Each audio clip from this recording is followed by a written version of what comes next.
Now I'll introduce the concept of layer blending modes. So to get started, let's go over to our layers palette. There's a layer we haven't used yet called glass text.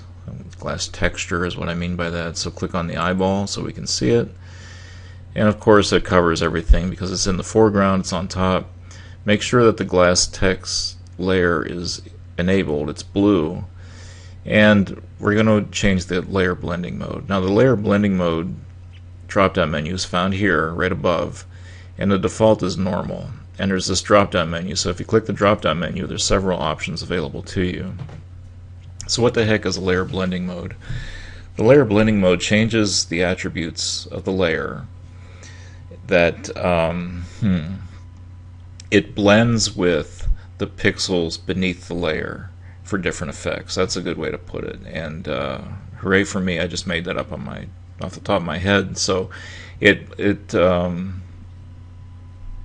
depending on what layer blending mode you pick, what it'll do is Photoshop will look at the pixels beneath that layer and blend things with different effects.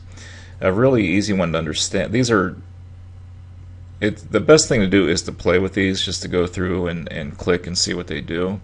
An easy one to understand though is multiply. Multiply changes the layer to the equivalent of a transparent slide. If you remember back in the old days, if you've seen them, they used to have slides for slide projectors. You could hold it up to the light and look through it.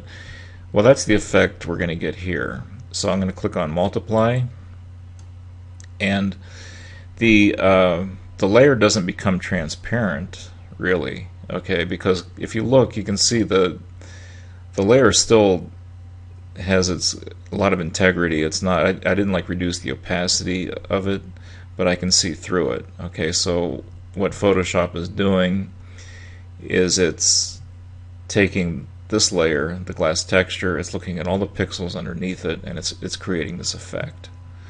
So if I hit the drop down menu for the layer blending mode again, and let's say color burn, what color burn will do is all the pixels beneath the layer will be darkened based on some calculation, and the colors will be intensified and darkened. So let's check that out. So I'm going to hit color burn and see what happens. Okay, and yes, it worked. Okay, so the layer blending mode, again, the effect you get depends on the imagery beneath the layer. So let's click that back to normal. So just to recap here before we move on with our exercise, the glass text layer is enabled, and it's set to normal. Save your file, Control S or Command S, and I'll see you in the next video.